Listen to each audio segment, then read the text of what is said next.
Le problème, c'est que nous, les journalistes, on fait partie de cette population de 2,3 millions de personnes. Donc, on vit cette souffrance-là de la population de Gaza, que ce soit les massacres, les génocides, le nettoyage ethnique, et là, récemment, la famine.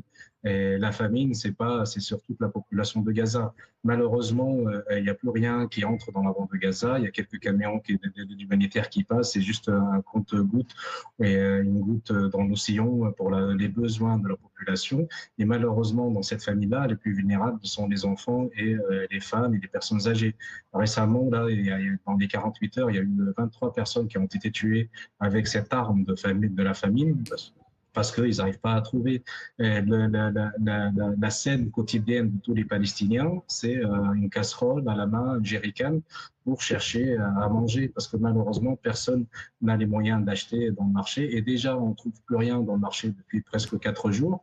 Donc, la majorité, ils font de la queue pour des cuisines communautaires, ce qu'on appelle des tequillas, et remplir de l'eau. Parce que le problème, c'est que les premiers arrivés sont les premiers servis, et on n'a pas beaucoup pour tout le monde. Et donc, et surtout, avoir à manger pour une famille moyenne à Gaza, c'est 7 personnes. Et pour cette personne, il n'y a pas suffisamment.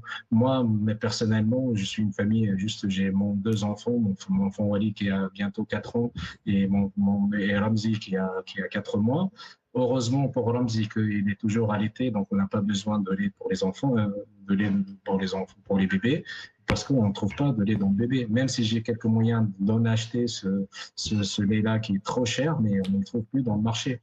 Donc moi, heureusement qu'il est allaité par sa mère, mais il y en a des centaines de milliers et des milliers de bébés qui cherchent à avoir du lait, ils n'arrivent pas à le voir.